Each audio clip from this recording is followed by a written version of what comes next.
Deus triuno, que aqui estamos para adorar e louvar, Deus Pai, Deus Filho, que Deus Espírito Santo nos guie e nos oriente nesta reflexão. Amém. Podem sentar-se. Diante dos três textos que ouvimos neste culto, Salmo 146 nos fala lá, especialmente o versículo 3, que nós não devemos confiar nos homens, mas somente em Deus. Tiago capítulo 2 nos aponta para o cuidado de não fazer acepção, diferenciação, separação de pessoas, pobres, ricos, brancos, negros, direita, esquerda e assim por diante. Porque diante de Deus necessitamos da mesma graça, do mesmo amor e do mesmo perdão. E do Evangelho de Marcos, capítulo 7, gostaria de destacar a palavra dita por Jesus lá em aramaico, Efatá, que quer dizer abra-se, abre-te. Quando Jesus então cura aquele homem surdo, mudo, e faz com que ele consiga falar, que ele consiga ouvir. E diante desses três textos, quero convidá-los a meditar sobre a temática proposta para este culto: decida pelo melhor. Amados irmãos e irmãs do Salvador Jesus, eu tenho recebido nos últimos dias, e creio que vocês também, especialmente aí nos grupos de WhatsApp, de amigos, dentro das redes sociais, tenho recebido vários vídeos, comentários sobre os acontecimentos previstos para a próxima terça-feira, próximo dia 7 de setembro. Há uma expectativa de uma grande mobilização nacional com o intuito de reivindicar direitos e questionar atitudes, especialmente do Poder Judiciário. Sinceramente, a minha oração enquanto pastor tem sido, enquanto cristão, acima de tudo, para que tudo aconteça de forma pacífica e ordeira. As redes sociais foram inundadas com postagens, vídeos, relatos de pessoas favoráveis e contrárias a tudo o que está acontecendo. E eu diria que esse é um movimento absolutamente normal dentro de uma democracia como nós vivemos, onde todos nós temos a liberdade de opinar, de concordar ou também de discordar. E algumas pessoas têm me enviado vídeos, inclusive de pastores de outras denominações, que têm se posicionado abertamente, defendendo um lado da situação e convocando a população para participarem dos atos previstos para o dia 7 de setembro. Alguns colegas meus da nossa igreja, da nossa querida IELB, também têm se posicionado de forma aberta, e alguns inclusive atacando o lado A ou o lado B. Houve na semana passada uma situação específica que repercutiu nas redes sociais de forma muito negativa, quando um colega meu se manifestou gerando muita polêmica. E a polêmica foi exatamente, e a repercussão negativa, pela forma enfática e até desrespeitosa com que ele tratou e se manifestou, falando e citando inclusive autoridades e tudo mais. Foi tão polêmico e tão negativa a repercussão que ele mesmo excluiu o seu vídeo da rede social. Talvez algumas pessoas, talvez alguns que estejam aqui nesta manhã, quando enviam vídeos ou relatos, talvez até gostariam, ou teriam um sentimento, e gostariam que eu, pastor Rudinei, ingressasse a fileira daqueles que se posicionam e falam do assunto do púlpito, falam dentro da igreja, ou mesmo fariam talvez questão que eu me posicionasse abertamente para alertar sobre a situação que está acontecendo. Porém, queridos irmãos e irmãs do Salvador Jesus, especialmente querida congregação Cristo, há 6 anos atrás eu fui chamado por vocês para ser pastor de vocês, para pregar a palavra de Deus.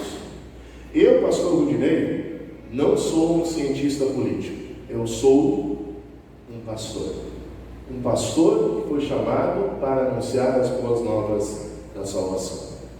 Inclusive eu gostaria de aqui compartilhar com vocês palavras do Código de Ética Pastoral, do qual eu estou sujeito. Quando me formei no seminário, e eu e todos os pastores da IELB, nós fazemos lá 2 juramentos solenes. Eu jurei, em primeiro lugar, ser fiel às Escrituras.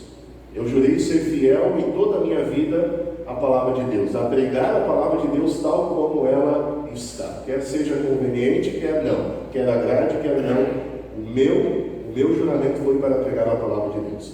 E o segundo juramento que eu fiz foi ser fiel à minha igreja, a Igreja Evangélica Luterana do Brasil, aos seus estatutos, regimentos e ao seu código de ética pastoral. Assim como nós temos das mais diversas profissões, por exemplo, médico, advogado, qualquer profissão, professor, qualquer profissional que aqui está, todos têm um código de ética profissional, mesmo que não esteja escrito lá no papel, mas de condutas que se esperam daquela pessoa quando ela ocupa aquele cargo, aquela função. Sendo assim, esse código de ética pastoral, que foi escrito pela igreja, não foi escrito por um pastor, mas foi escrito e decidido por toda uma igreja, manifesta o desejo para cada um dos seus pastores. Inclusive eu, pastor Rudinei, estou sujeito a penalidades se não seguir esse código de ética, porque eu jurei assim seguir. E nesse código de ética, eu quero citar 3 artigos específicos. Se alguém depois quiser e tiver interesse de ler todo o código de ética pastoral, bacana, tenho ali, posso emprestar sem problema algum. O artigo 31 do Código de Ética Pastoral diz o seguinte: como cristão e pastor, eu quero cuidar para equilibrar minhas responsabilidades como pastor com as demais responsabilidades, como esposo, pai, assalariado, súdito e como membro da minha sociedade e do meu país. Mesmo que deva estar atento aos problemas da sociedade, não quero, enquanto pastor, exercer política partidária. A igreja, a Igreja Evangélica Luterana do Brasil, em algum momento decidiu que não é do seu desejo que pastores defendam o lado A ou o lado B. E a resposta para isso está exatamente no texto de Tiago, que a dona Thelma leu para nós hoje. Quando a Bíblia diz para nós não fazermos diferenciação, acepção, separação de pessoas. Diante do pastor está toda uma congregação. Uma congregação que tem pensamentos e posicionamentos diferentes quanto a gosto político partidário. Se eu perguntasse aqui a opinião de cada um de vocês, nós iríamos sair daqui dia 10 de setembro, talvez, e olha lá. Cada um dando a sua opinião, cada um colocando seu ponto de vista. Porque pensamos de forma diferente. A congregação, vocês enquanto indivíduos, têm pensamentos diferentes quanto ao gosto político partidário. E tantos outros assuntos. Eu já falei de outros momentos, prato preferido, time de futebol, jeito de vestir, enfim. Todos nós somos diferentes uns dos outros. E o que eu, enquanto pastor, preciso unicamente é pregar a palavra de Deus. E permitir que aconteça o que diz o artigo 32 do Código de Ética Pastoral, quando ele diz o seguinte: como pastor, reconheço minha responsabilidade de pastor mestre para equipar, preparar e aperfeiçoar os santos. Daqui a pouco nós vamos confessar o credo apostólico e a gente vai dizer lá: creio na Santa Igreja Cristã, a comunhão dos santos. Ou seja, nós somos os santos da Igreja de Cristo. Aperfeiçoar os santos, e olha o que diz lá: pela pregação do Evangelho e administração dos sacramentos. Entendo que só assim cada um do povo de Deus poderá desempenhar sua tarefa como membro do corpo de Cristo. Reconheço a responsabilidade de equipar os congregados para viverem sua vida cristã de adoração a Deus em confissão de fé e missão, em oração e culto doméstico e público. Da mesma forma, preciso equipar os santos para viverem a sua fé em amor e serviço ao próximo, nas inúmeras oportunidades de sua vocação, nas diferentes ordens sociais. E ainda preciso equipá-los para compreenderem a vida sob a cruz na esperança cristã. E ainda o último artigo, o artigo 35, que gostaria de colocar a vocês. Do mesmo Código de Ética Pastoral diz o seguinte: como cristão e pastor, eu quero aprender a incentivar os outros a tomarem as suas decisões diante de Deus. Entendo que ninguém pode crer pelo outro, ninguém pode viver pelo outro, e ninguém por isso pode decidir pelo outro, pois cada um será responsabilizado diante de Deus. Amados, o papel do pastor é pregar a palavra de Deus, é apontar para o amor de Deus revelado em Cristo, pregar essa palavra com toda a seriedade, com toda a clareza, para que assim, cada um dos membros da igreja, estando ciente da vontade de Deus, estando ciente dos propósitos de Deus, possa tomar as suas decisões.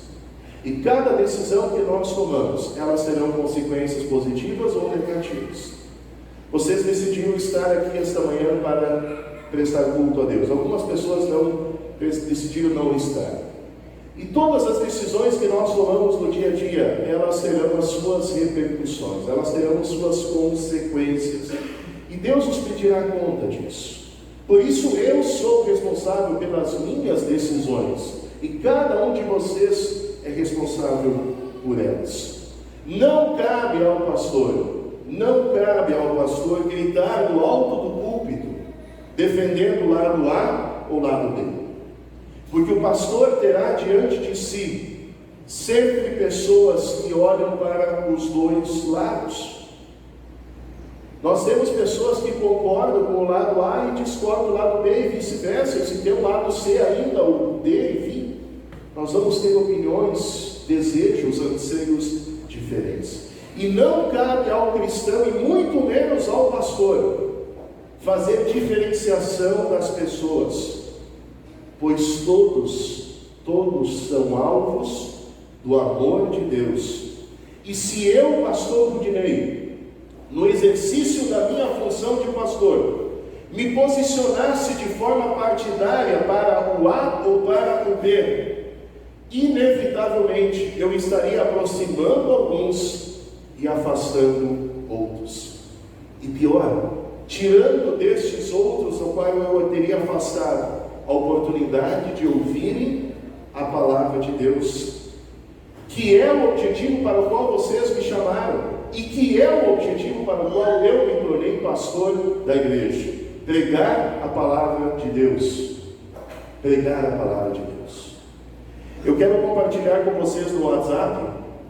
Eu só não compartilhei antes, eu até ia brincar com o pastor Ismar Pins. O pastor Ismar Pins é pastor em Porto Alegre, e eu li ontem o texto dele, um texto sensacional, e eu disse assim: eu não vou compartilhar isso no culto, senão eu vou dar spoiler, né? O pessoal vai chegar no culto e vai dizer: ah, pastor, isso aqui o pastor já nos passou. E é interessante, o pastor Ismar Pins, ele escreve lá um belo texto, e ele diz o seguinte: alguns até me acusam de ficar em cima do muro, por não tomar uma posição partidária. Eu digo o seguinte: eu continuo em cima do púlpito, que é a função do pastor. Dias atrás alguém me disse: pastor, você precisa falar e defender tal. Eu disse assim: e se eu defender o contrário? Não. Pois é, dentro da igreja nós vamos ter lado A, lado B. Eu posso pensar diferente de você, e aí se eu subir no púlpito e defender o que você não pensa, como é que vai ser? Tudo certo para ti? Ah, pastor, é complicado. Eu não estou aí para isso. Eu estou aqui para pregar a palavra de Deus. Vivemos dias difíceis? Sim, certamente vivemos dias difíceis. Seu Helmut, seu Arno, Dona Edith, quando é que vocês viveram dias fáceis na vida de vocês? Sem perseguição religiosa, sem questionar os valores da família, sem questionar a fé cristã. Quando é que o mundo esteve livre de perseguição? Lá no Jardim do Éden, até a cobra não apareceu. Depois disso, enquanto o mundo é mundo, diariamente, nós somos chamados a defender a nossa fé. Diariamente nós somos chamados a defender nossa família, a defender os valores cristãos. cristãos e morais que nós entendemos ser os corretos, diante do que Deus coloca. Não diante do que partido X ou Y, ou candidato ou pessoa. Por isso que o Salmo diz. O que o Salmo diz?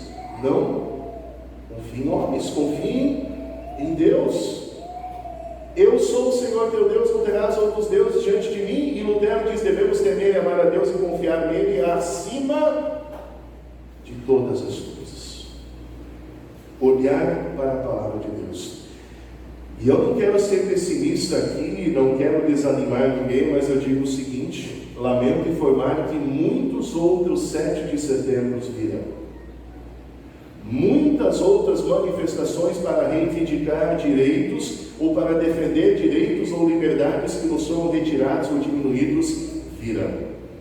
Porém, enquanto pastor e enquanto igreja que aqui está reunida, nós temos uma função muito clara: pregar a palavra de Deus. E a mim, enquanto cristão, a você, enquanto cristão, cabe sim ter um olhar crítico. E eu diria que o cristão, ele tem um olhar crítico, ele é alguém crítico, ele é alguém que olha para a sociedade com um olhar ampliado, porque exatamente a palavra de Deus nos permite ampliar o olhar. O cristão é alguém que pensa a respeito daquilo que acontece à sua volta, que toma as suas decisões, que faz as suas escolhas. Porém, nós precisamos constantemente nos esforçar para que este olhar crítico, para que as nossas decisões, para que as nossas falas sempre caminhem em amor para com o nosso próximo. Nós acabamos de cantar: amarás o Senhor teu Deus de todo o teu coração, de toda a tua alma, de todo o teu entendimento, e ama o teu irmão. Amar o irmão. Amar aquele que não concorda comigo. Jesus diz: orem amem os seus amigos e orem pelos seus inimigos. Ore por aqueles que pensam diferente, ore por aqueles que não concordam com você. É fácil isso? É tranquilo isso? Não, não é. Não é, e por isso que a palavra de Deus, olha o que Paulo nos recomenda lá em Efésios capítulo 4, versículos 2 e 3, ele diz o seguinte: sejam sempre humildes, bem educados e pacientes, suportando uns aos outros com amor. Façam tudo para conservar por meio da paz com de vocês a união que o Espírito dá. Por que vocês acham que Deus usa aqui a palavra suportando uns aos outros? Porque Deus os conhece. E Deus sabe o quão é difícil, o quanto nós temos dificuldade de lidar com aquele que pensa diferente de nós.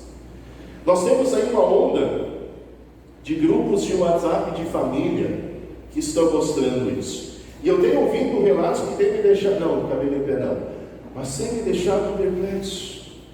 O quanto o assunto política tem dividido famílias, separado famílias, criado inimizade entre pais e filhos, entre irmãos, afastado famílias, rompido com relacionamentos por conta de discussões acaloradas e muitas vezes desrespeitosas quanto ao assunto política, que é um assunto extremamente importante, eu diria, essencial para a nossa vida. Todos nós dependemos absolutamente da política, não da politicagem, da política, e essa deveria ser tratada de forma correta, de forma a refletir, a pensar, a tomada de decisões. E infelizmente, por conta da emoção, por conta de discussões acaloradas e respeitosas, famílias têm sido destruídas por contendas políticas. Infelizmente, ou não, infelizmente não, dificilmente eu vejo o mesmo empenho para defender a sua fé. Eu não vejo o mesmo ímpeto de pessoas, gritando nas redes sociais, defendendo o lado A, lado B, da mesma forma com que defendem a sua fé, quando a fé é que define o nosso destino eterno. a fé de pessoas que nós amamos, que talvez elas tenham uma fé distorcida, afastada de Deus, ou nem fé tenham, e nós nos calamos, mas quando se trata de política, muitos erguem a sua voz. Amados, é preciso ter cuidado com os sentimentos, com as emoções, especialmente quando falamos dos assuntos políticos. É preciso cuidar com os sentimentos que brotam do coração. É bem importante, eu diria necessário, que nós sejamos críticos, pensantes, que argumentemos, que discordemos quando necessário, mas que o façamos sempre em amor para com o nosso próximo. Que possamos orar por aquele que pensa diferente de nós. Quanto ao meu papel aqui enquanto mensageiro de Cristo, eu creio que a partir da pregação da palavra de Deus, cada um de vocês seguirá as suas próprias decisões, sabendo que cada decisão terá suas consequências, sejam elas positivas ou negativas, mas vocês estão sendo instrumentalizados pela palavra de Deus para tomarem decisões. O Salmo 146, versículo 3 diz: não ponha a sua confiança em pessoas importantes, nem confie em seres humanos, pois eles são mortais e não podem ajudar ninguém. E o versículo 5 diz: feliz é aquele que recebe a ajuda do Deus de Jacó, aquele que põe a sua esperança no Senhor, seu Deus. Por isso, queridos irmãos e irmãs, somente em Deus podemos encontrar soluções para os nossos problemas. Somente Deus tem o poder de nos libertar da nossa surdez, da nossa dificuldade de testemunhar, da nossa cegueira espiritual, e dizer também: efatá, abra-se, abra o teu olho, abra o teu ouvido, abra a tua boca para falar do amor de Deus. Somente em Deus nós encontraremos sabedoria para lidar com os pensamentos distintos deste mundo, com as diferentes ideologias políticas partidárias, com todos os ismos que estão diante de nós. Mas o papel da igreja, o papel do pastor, continua sendo o mesmo para o qual Cristo nos chamou. Jesus, ao subir aos céus, ele diz: ide fazer discípulos de todas as nações, batizando-os e ensinando-os a guardar todas as coisas que Deus ordenou. Pregar a palavra e administrar sacramentos. Queridos irmãos e irmãs da congregação Cristo, tenham sempre a certeza de que vocês terão deste pastor a fidelidade na pregação da palavra de Deus de forma clara e direta. Mas não peçam de mim algo que está fora da minha alçada, a saber, defender lado A ou lado B quando se trata de política, de questões políticas partidárias. Pois cada um de nós, em Cristo, tem a liberdade de escolher aquilo que entende ser o melhor para si, para a sua família, para a sua fé, para a sua igreja e para o seu país. Sobre o 7 de setembro que aí está, estarei orando e diria: ore você também. Coloque diante de Deus o povo brasileiro, os nossos governantes, a toda essa situação que vivemos, para que Deus oriente, dê discernimento aos nossos governantes e todos aqueles que ocupam cargos de autoridade, e que tudo aconteça, manifestações favoráveis ou contrárias daquilo que está sendo requerido, que aconteça de forma pacífica e ordeira. Que Deus nos abençoe e que Deus abençoe a nossa pátria amada Brasil.